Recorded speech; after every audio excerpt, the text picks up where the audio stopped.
Hi book friends! Today's episode of Biblio Happy Hour is brought to you by Biblio Finder, a new online directory for independent bookstores. Biblio Finder allows users to find bookstores worldwide based on your current or planned location.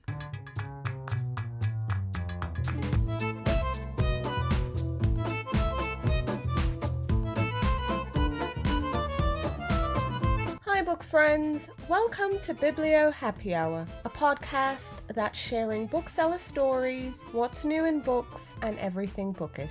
I'm your host, Victoria Wood. In today's show, we'll be talking to Britt Hopkins, and she is the marketing manager from Second Star to the Right Books, located in Denver, Colorado. Before we get started with today's show, I just wanted you to know that you can tune in to our Biblio news segment every Monday right here on Biblio Happy Hour. We'll be sharing new releases for the week, other titles to look out for in future, bookstore events, and what's trending. Looking for more bookish content? You can listen to our off-the-cuff discussions, get top-shelf monthly recommendations, behind-the-scenes content, perks, and more over on our Patreon page. Patreon allows listeners like you to support a show you love, plus it helps us grow and embark on new and amazing projects for both the book and bookstore community. It's super easy, so check out the details and the different levels you can support us over at patreon.com/bibliofinder. And wherever you're listening to this podcast, please don't forget to share, subscribe, and leave us a rating and review. Alrighty everyone, let's talk with our guest.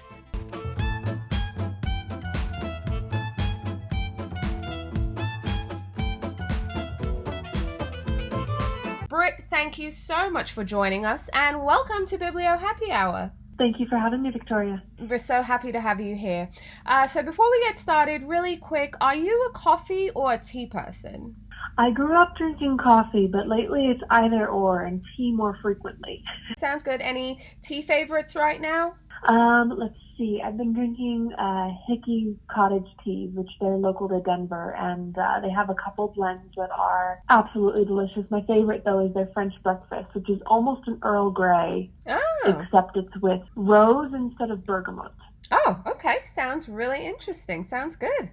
Alrighty, so let's get into the bookstore. Tell us about the bookstore. Tell us about Second Star to the Right Books, where you're located, and share a bit about your town. Of course. So Second Star to the Right Books was opened in November of 2014, and we recently moved from our original location out on Tennyson Street in the Highlands area of Denver down to South Pearl Street. We predominantly carry children's and young adult books as well as toys, but we're starting to expand our offerings into a few more adult and trade titles as well lately, because what we've noticed is parents want to come in and get a book for themselves as well, so we want to be that place where they can find everything they need. Okay, yeah, no, makes sense. Sounds good. So tell us a bit about the area in Denver where you're located. What's good to do in town? What are some of your favorite spots? What would you recommend for someone visiting town? So right now we're down on South Pearl Street, and it's a little old historic block, maybe 4 to 5 blocks actually, of shops, a lot of restaurants. There's not a whole lot of retail where we are, but we do have a few favorite cafes. I know myself and the booksellers and the owners of the store all very often frequent Tokyo Premium Bakery right across the street for their pastries and coffee and tea, but mostly the pastries because they are some of the most delicious that any of us have ever had. Wow. And then we really love going to Stella's Coffee House as well, which is a block up from us. They've been around for 20 years, something like that. But they're just a really wonderful little space to sit down and get some work done, as well as just wonderful, wonderful drinks. Yeah, we also just had an ice cream store called Sweet Cow move in down the block, so that's a very important little part of our daily breaks. Yeah, sounds good. If you can sneak away and get some ice cream, I'm like, go for it. Absolutely. It's a really wonderful community. Right. There's a farmer's market through the summer every Sunday, which has been absolutely incredible thus far. And we have plans to expand the store as well. So we're currently in a smaller, older building, and we've got a whole addition that's going to be built onto the back so that we can do even more. Oh, wow. So sounds like this little bookstore is growing. Yes, and we're very excited about it. It'll mean that we'll have more room for books and more room for events and a nice little outdoor area for story times and all sorts of reading nooks everywhere. Oh, that sounds amazing. On that note, what can a reader and fellow book lover expect coming in? I know you guys focus mostly on children books, so if a parent comes in and they have no idea, they've never been there before, they don't know what to get for their child, what can they expect coming in? Well, first and foremost, there will be a lot of color. Our bookstore is aqua and teal and yellow and purple all over. And just very welcoming in that. So we want to make sure that we're that place that people can come and just hang out for a little while. We have changing rooms for children or changing tables, I should say, so that you can stay around for a while. But we have a lot of our young adult books right towards the front of the room, so you can see them through the big open windows. And then we have a selection of middle grade children's picture books and board books. On the opposite side of the wall, we have all of our staff favorites. So each one of us has a shelf that's dedicated to featuring some of our favorite books in the store. The new releases are right next to it as well. The back wall has all of the toys you can imagine.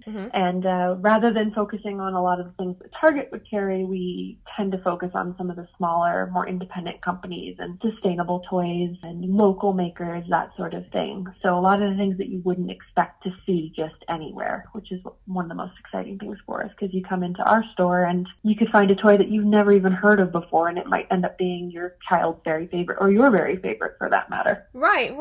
That's good. And it's I'm actually happy to hear that you guys are trying to carry things that parents, families, kids, they won't find anywhere else. That's kind of very good to know. Yeah, and it's important for us too, because as an independent bookstore, it's not just about being a place to stop off conveniently and purchase this, that, or the other thing that you know that you want. It's about creating that community and being that place that people can have a little bit of fun and an experience. Absolutely, and it sounds like you guys are doing just that. Hey guys, listen to the full podcast episode over on our Patreon page. So Patreon allows listeners like you to support the show, as well as our online directory for independent bookstores. You'll also get additional perks for joining, such as discount codes for some awesome products and services. You'll be able to share your input and submit questions for the show, get behind the scenes content, weekly business updates, shout outs, plus lots more. That's patreon.com/bibliofinder. I'm really looking forward to talking with you there.